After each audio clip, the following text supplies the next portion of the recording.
Hello everyone, welcome to your educational platform DElEd teachers. I hope आप सभी अच्छे होंगे और अच्छे से अपनी पढ़ाई कर रहे होंगे।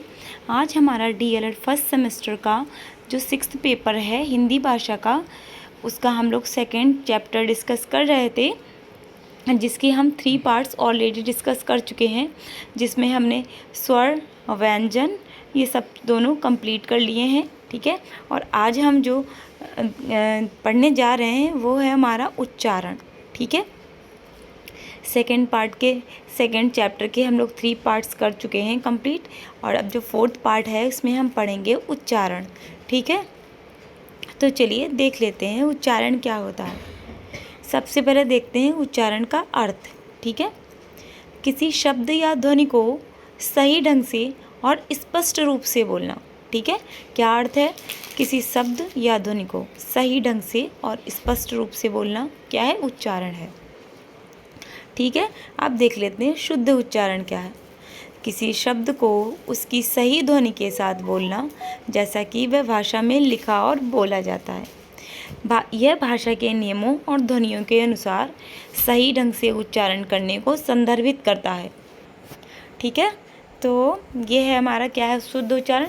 शुद्ध उच्चारण का अर्थ ये है कि जैसे कि कोई शब्द लिखा है तो जिस प्रकार से लिखा और बोला जाता है ठीक उसी प्रकार से उसको उच्चारित करना। ठीक है, जैसे कि हमने शाह लिखा है तो उसे हम सा नहीं पढ़ेंगे, जब शाह लिखा है तो उसको पढ़ते वक्त हम शाह ही पढ़ेंगे। ठीक है, तो ये हमारा शुद्ध उच्चारण। ठीक है, क्या है? किसी शब्द को उसकी सही ध्वनि के साथ बोलना, जैसा कि वह भाषा में लिखा और बोला जाता है। ठीक है, शुद्ध उच्चारण है ये। भाषा के नियमों और ध्वनियों के अनुसार सही ढंग से उच्चारण करने को संदर्भित करता है। ठीक है, अब देख लेते हैं। हिंदी एक वैज्ञानिक भाषा है। इसे जैसा बोला जाता है वैसा ही लिखा जाता है। ठीक है, इस प्रकार बोलने में ध्वनि व्यवस्था, बल, लय, स्वराघात, गति और विराम का समुचित प्रयास करना ही उच्चारण है। ठीक है, तो क्या है हमारी हिंदी भाषा? हिंदी भाषा वैज्ञानिक भाषा है। देखिए कैसे, अब जो हिंदी की वर्णमाला है उसमें एक भी साइलेंट लेटर नहीं है। ठीक है, कोई भी मूक जो है वर्ण जो है नहीं पाया जाता है। ठीक है, तो जैसा बोला जाता है वैसा ही लिखा जाता है, यानी कि जैसा लिखा जाता है वैसा ही पढ़ा भी जाता है। ठीक है, तो इसलिए हिंदी क्या है? एक वैज्ञानिक भाषा है। ठीक है, इस प्रकार बोलने में ध्वनि व्यवस्था, बल, लय, स्वराघात, गति और विराम का समुचित प्रयोग करना ही उच्चारण है। ठीक है, चलिए आगे देखते हैं। उच्चारण के प्रमुख तत्व देख लेते हैं। ठीक है, उच्चारण के प्रमुख तत्व क्या हैं? उच्चारण के प्रमुख तत्व ध्वनि, बल, लय, स्वराघात, गति और विराम है। ये सभी तत्व मिलकर देखिएगा क्या है? उच्चारण के प्रमुख तत्व ध्वनि, बल, लय, स्वराघात, गति और विराम है। तो क्या है हमारे उच्चारण के प्रमुख तत्व? देखिए, ध्वनि है, बल है, लय है, स्वराघात है, गति है और विराम है। ठीक, ये सभी तत्व मिलकर भाषा को स्पष्ट और प्रभावी बनाते हैं। 1 मिनट रुकिएगा। क्या करते हैं? ये सभी तत्व मिलकर भाषा को प्रभावी बनाते हैं। ठीक है, अब देख लेते हैं ध्वनि व्यवस्था क्या है। ध्वनि व्यवस्था क्या है? शुद्ध उच्चारण के लिए हिंदी ध्वनियों की व्यवस्था का ज्ञान आवश्यक है। किस ध्वनि का उच्चारण किस उच्चारण स्थल से होगा। ठीक है, उच्चारण स्थल होते हैं हमारे, जैसे कुछ ऐसे वर्ण हैं जो कंठ से बोले जाते हैं, उच्चारण स्थल कंठ है। कुछ नासिका से बोले जाते हैं, यानी कि नाक से बोले जाते हैं, उनका उच्चारण स्थान नासिका है। कुछ तालव्य से बोले जाते हैं, यानी कि जीभ है उनका उच्चारण स्थान। कुछ मूर्धा से बोले जाते हैं। तो क्या है, हमें ये ज्ञात होना चाहिए, इसका हमें ज्ञान होना चाहिए कि किस ध्वनि का उच्चारण स्थान कौन सा है। ठीक है, ये हमारी ध्वनि व्यवस्था है।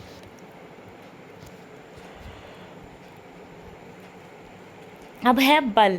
बलाघात उच्चारण में किसी विशेष अक्षर या शब्द पर जोर देने की क्रिया है जो भाषा की समझ और अर्थ को प्रभावित करती है। देखिए, ऐसा है ना कि कोई कभी कभी कोई चीज़ पढ़ रहे होते हैं हम, तो उसमें क्या है, हमें किसी अक्षर या शब्द पर विशेष बल देना होता है, थोड़ा सा एक्स्ट्रा बल देना होता है, तो क्या हो जाता है फिर वो क्या हो जाता है, बलाघात हो जाता है।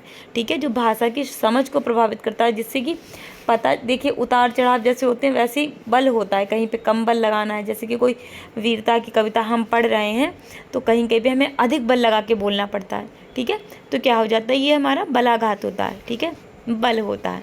अब है हमारा लय। एक अक्षर बोलने के पश्चात दूसरा अक्षर बोलने के मध्य समान समय देने को लय कहते हैं। अब देखिए, एक अक्षर हमने बोला तो उसको बोलने में जितना समय लगाया, जैसे कि हमने 2 शब्द या 3 शब्द बोले, ठीक है, तो क्या करना है, हमें सेम समान जो है समय देना है। ये कि गैप बोलने की जो गैपिंग है वो समान रखनी है।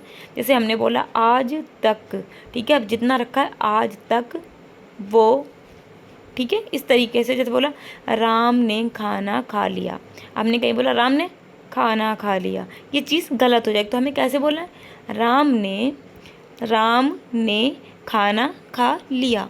ठीक है, ये होता है हमारा, क्या होता है, बल, लय होती है ये। ठीक है, अब देखते हैं स्वराघात।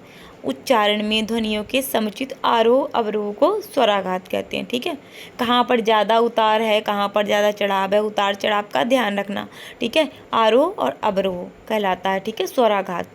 अब देखते हैं गति। गति का अर्थ शब्द समूहों में हिचकिचाहट अथवा रुकावट के बोलने से है।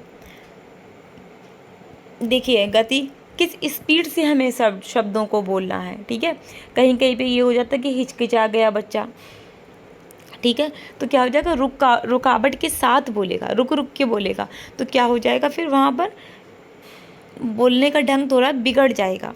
तो क्या करना है, गति का विशेष ध्यान रखना है। ठीक है, अब देखेंगे 6 विराम।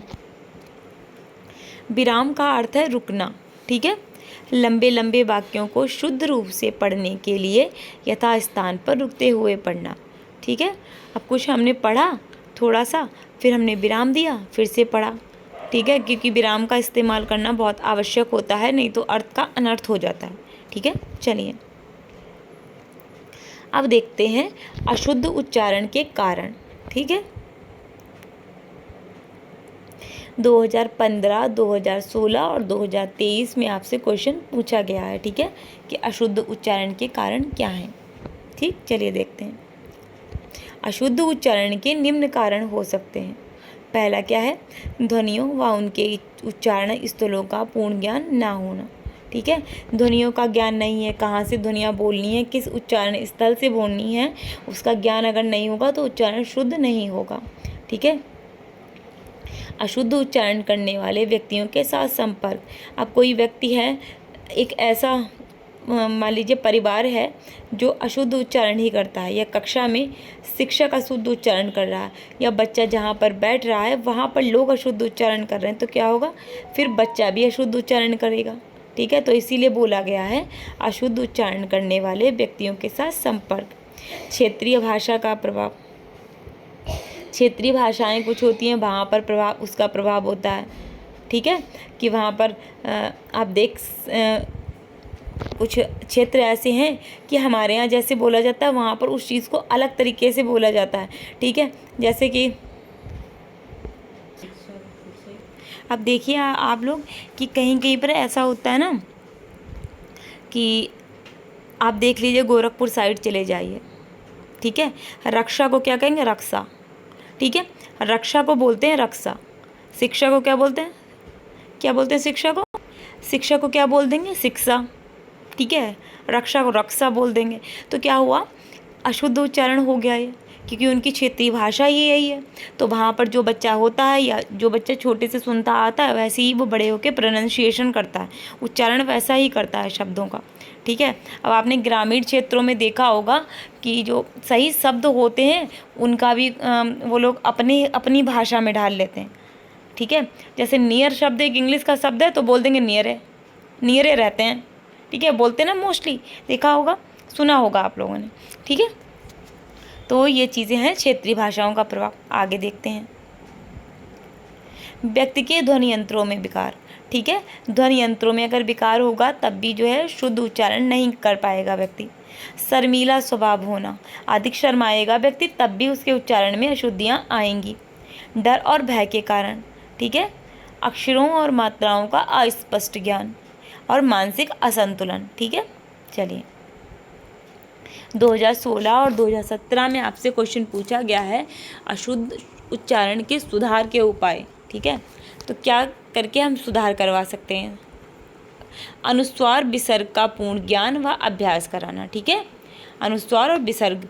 फिर दूसरा है चंद्रबिंदु व अनुस्वार पर विशेष ध्यान देना, ठीक, टेप रिकॉर्डर के माध्यम से अभ्यास कराना, संयुक्ताक्षरों पर विशेष ध्यान देना, कठिन वर्ण जैसे शा, शा, शा, री, ज्ञा, छा से बने शब्दों का उच्चारण का अभ्यास कराना, छात्रों के अनुकरण वाचन पर विशेष ध्यान देना, छात्रों को ध्वनियों के उच्चारण स्थान से परिचित कराकर अभ्यास कराना, ठीक है।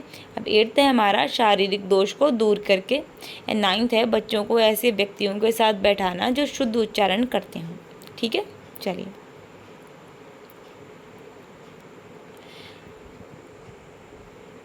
अब हम देखेंगे क्या है उच्चारण शिक्षण की विधियां क्या हैं।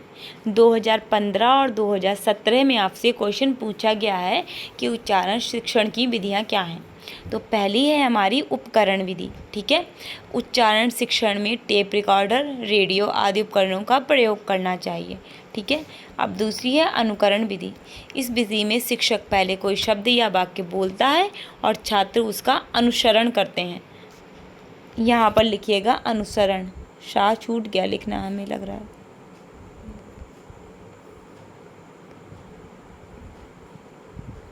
ठीक है, यहाँ पर आप लिख लीजिएगा। यहाँ पर इस विधि में शिक्षक पहले कोई शब्द या वाक्य बोलता है और छात्र उसका अनुकरण करते हैं, ठीक है। चलिए, अब हमारे नेक्स्ट देखते हैं ध्वन्यात्मक विधि। ध्वन्यात्मक विधि क्या है देख लेते हैं। इस विधि में बालकों के सामने समान ध्वनि वाले शब्द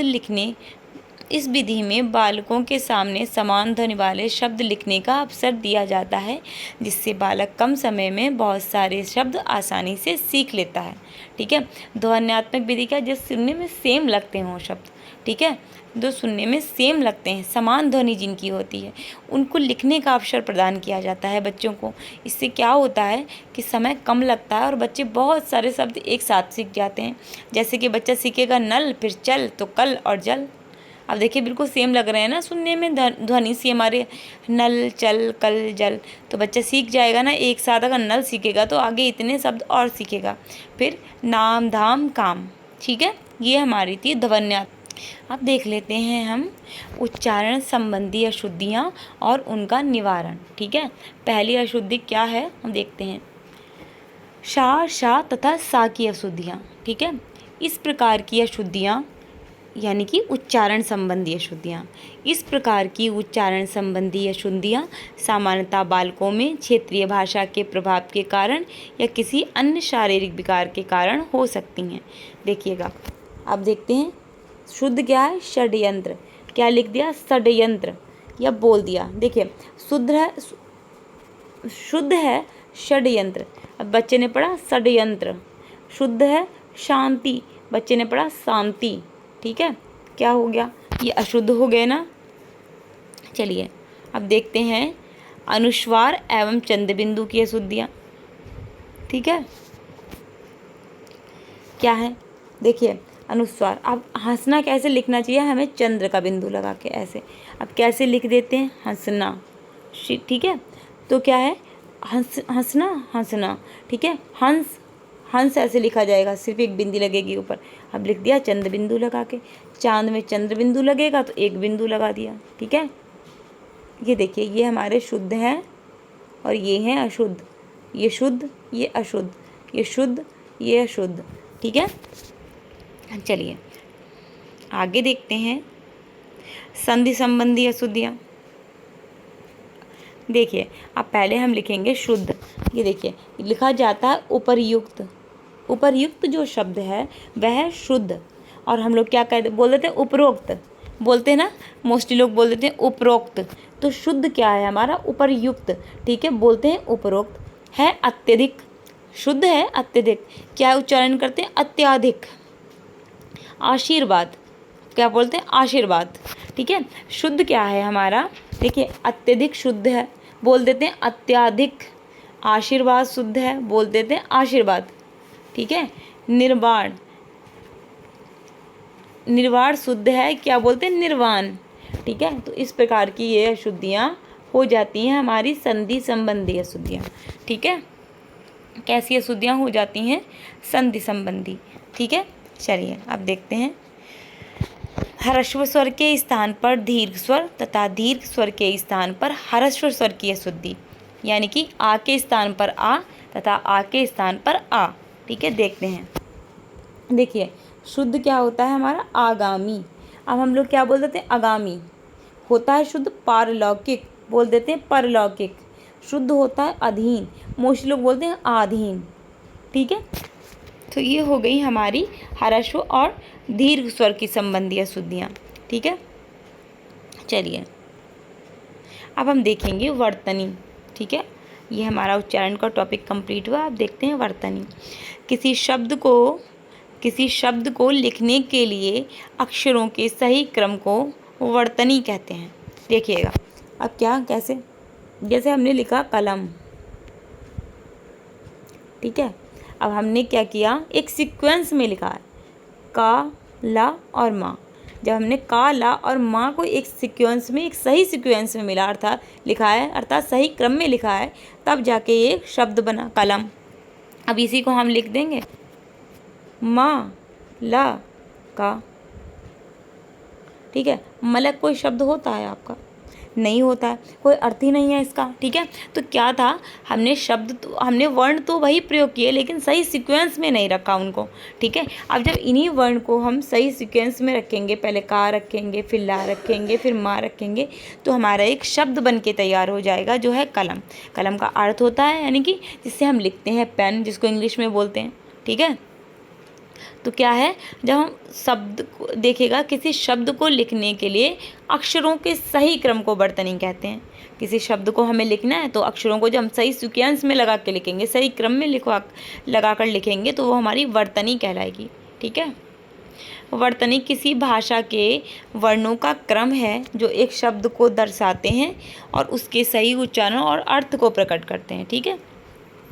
क्या है, कोई भाषा है, कोई भी भाषा, हिंदी नहीं, हिंदी एक हिंदी ही नहीं, विश्व की कोई भी भाषा हो, उसको शुद्ध रूप में लिखने के लिए जो उसकी वर्तनी है, उसको सीक्वेंस में ही शब्द हमें वर्णों को लगाना पड़ेगा, तभी एक शब्द बन के तैयार होगा। इसीलिए कहा गया है वर्तनी किसी भाषा के वर्णों का क्रम है, किसी भी भाषा के वर्णों का क्रम है जो एक शब्द को दर्शाते हैं, ठीक है। सही में जब लगाएंगे हम, एक सही सीक्वेंस में लगाएंगे हम लेटर्स को, तो क्या होगा, एक शब्द बन जाएगा हमारा, ठीक है, जो उसके सही उच्चारण और अर्थ को प्रकट करता है। देखिए अभी मैंने आपको बताया कलम लिखेंगे, तो आपको मालूम है एक वस्तु है जिसका प्रयोग हम लिखने के लिए करते हैं, ठीक है, तो वो है हमारा कलम, यानी कि पेन है। अब मलक लिख दिया हमने, आपको पता है, वही हमने वर्ण प्रयोग किए हैं, लेकिन आपको मलक का अर्थ पता है क्या होता है, कुछ नहीं होता है। तो इसीलिए सही सीक्वेंस में लिखना ही वर्तनी है, ठीक है। चलिए अब देख लेते हैं वर्तनी संबंधी अशुद्धियाँ। छा और छा की अशुद्धियाँ क्या हैं, ठीक है। देखिएगा, छात्र के स्थान पर छात्र तथा छात्र के स्थान पर छात्र, ठीक है। अब हमें पता ही नहीं है कि हमें छाता लिखना है, अगर मान लीजिए छाता लिखना है तो हमें ऐसे छा बनाना है या ऐसे बनाना लिखना है छाता, तो ये क्या हो जाएंगी, हमारी वर्तनी की अशुद्धियाँ हो जाएंगी, ठीक है। डा और डा की, एक मिनट रुकिएगा, जैसे कि देखिए डा और अणा की अशुद्धियाँ, ठीक है, डा और अणा की अशुद्धियाँ, जैसे हमें लिखना है, ठीक है। अब देखेंगे हम क्या है, हमारी छा और छा की अशुद्धियाँ हो गई। अब डा की अशुद्धियाँ देखेंगे, जैसे बड़ा लिखना है और बड़ा लिख दिया उसको, डालना लिखना है, डालना लिख दिया, ठीक है। तो ये हो जाएगी हमारी डा से डमरू, ठीक है, यानी डा से जो डमरू होता है वो वाला डा है ये। इसकी अशुद्धियाँ हो गई हैं। बड़ा लिखना था बड़ा लिख दिया, डालना लिखना था डालना लिख दिया, ठीक है। अब देखेंगे हम ढा की अशुद्धियाँ, यानी कि ढोलक वाला ढा है, ठीक है। ढा की अशुद्धियाँ देखिए, ढोल को ढोल तथा पढ़ाई को पढ़ाई लिखना, ठीक है। ये हो जाएंगी हमारी ढा की अशुद्धियाँ,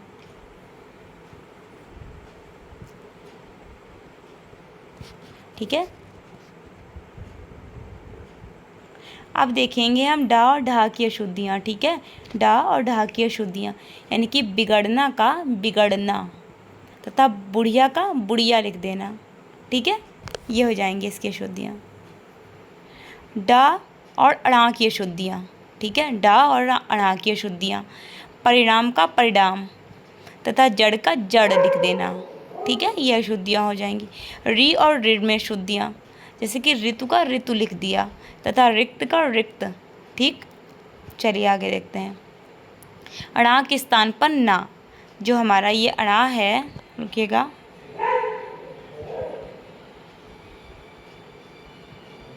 जो हमारा ये अड़ा है इसके स्थान पर ना लिख देना। जैसे कि करुणा है तो करुणा के स्थान पर करुणा लिख देते हैं लोग, रावण के स्थान पर रावण लिख देते हैं, ठीक है। चलिए देखते हैं। अब देखते हैं वर्तनी अशुद्धि के कारण। वर्तनी अशुद्धि का जो पहला कारण है वह हमारा है क्षेत्रीय भाषा का प्रभाव, ठीक है। दूसरा है अयोगवाह का पर्याप्त ज्ञान ना होना, ठीक है। अयोगवाह क्या होते हैं हमारे, अंग और आह, ठीक है, वो होते हैं हमारे अयोगवाह, ठीक है। अशुद्ध उच्चारण, अगर अशुद्ध बोलेंगे तो लिखेंगे भी अशुद्धि, ठीक है। लिपि की पूर्ण जानकारी ना होना, ठीक। अनुस्वार और चंद बिंदु का अपूर्ण ज्ञान, ठीक। चलिए आगे देखते हैं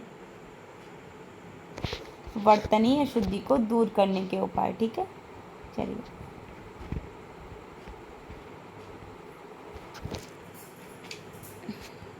श्याम पट्ट पर कुछ अक्षर लिखें तथा छात्रों से उन अक्षरों से संबंधित शब्दों को लिखवाएं, ठीक है। पहला क्या है हमारा, श्याम पट्ट पर जो है कुछ अक्षर लिखें और फिर बच्चों से क्या बोलें कि उससे संबंधित अक्षरों को लिखवाएं, ठीक है। और चलिए दूसरा देख लेते हैं।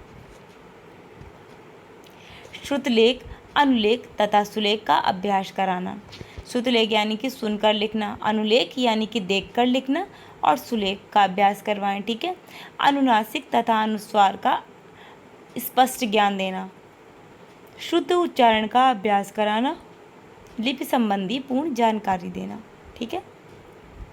अब हमारा 2016 में हमसे क्वेश्चन पूछा गया है शुद्ध वर्तनी की आवश्यकता, ठीक है। पहले देखते हैं क्या है, भाषा की शुद्धता और स्पष्टता बनाए रखने के लिए अत्यंत महत्वपूर्ण है।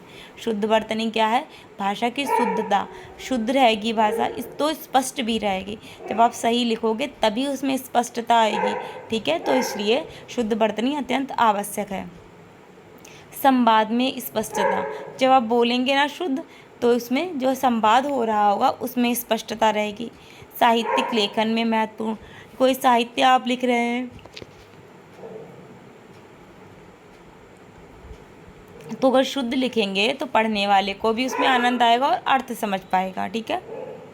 चलिए अब देख लेते हैं हम वर्णों को लिखते समय सावधानियाँ, क्या क्या सावधानियाँ रखनी चाहिए हमें वर्णों को लिखते समय, ठीक है।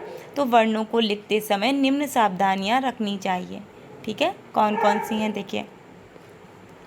भा के ऊपर, भा को ऊपर से खुला तथा माँ को ऊपर से बंद करके लिखना चाहिए। कैसे, जब हम भा लिख रहे हैं, लिखिए, जैसे कि जब हम भा लिख रहे हैं ये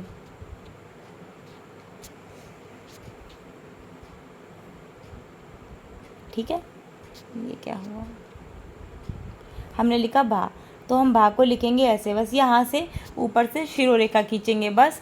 लेकिन जब माँ को लिखेंगे तो ये, तो लाइन जो ऊपर से खींचेंगे वो पूरी खींचेंगे, लेकिन जब भा में सिर्फ यहीं से लाइन खींचेंगे यहाँ से, ठीक है। तो इसीलिए बताया गया है भा को ऊपर से खुला तथा माँ को ऊपर से बंद करके लिखना चाहिए।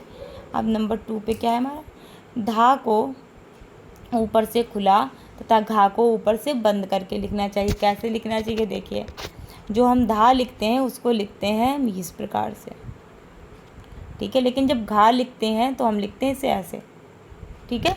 तो वही बताया गया है कि धा को ऊपर से खुला रखें और घा को ऊपर से बंद करके लिखें, ठीक है। अब देख लेते हैं आगे। था को ऊपर से खुला तथा या को ऊपर से बंद करके लिखना चाहिए ऐसे।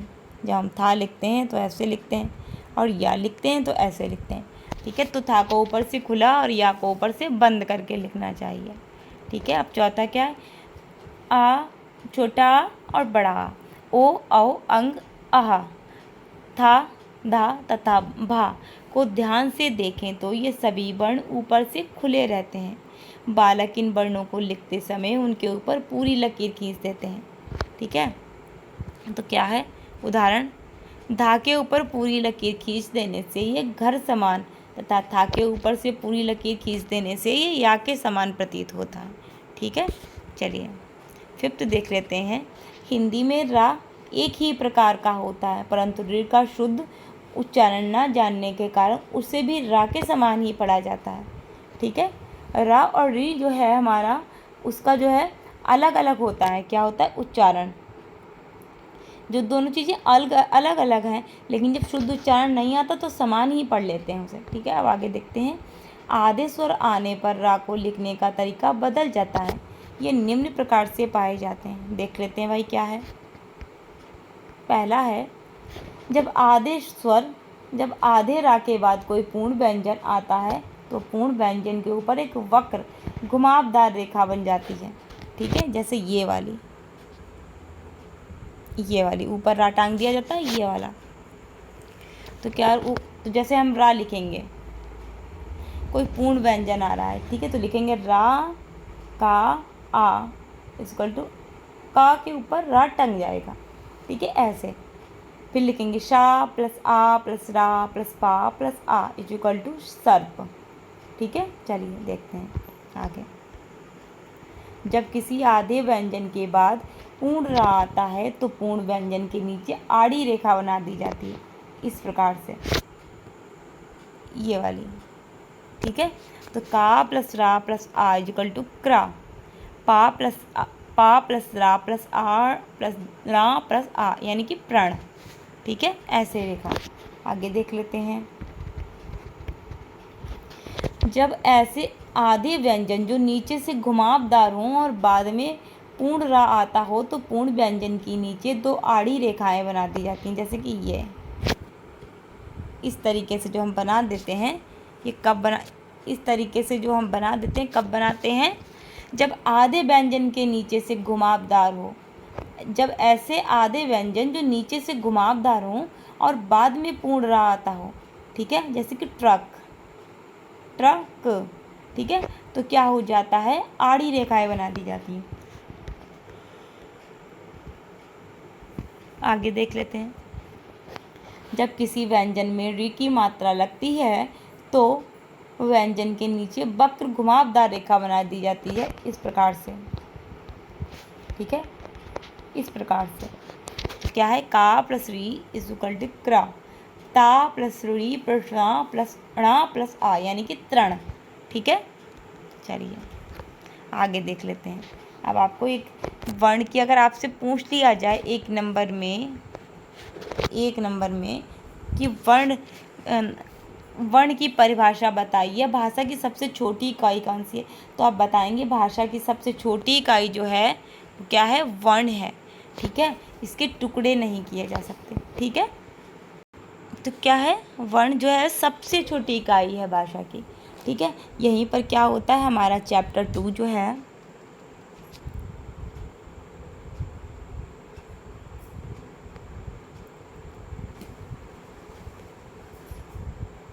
कंप्लीट हो गया, ठीक है।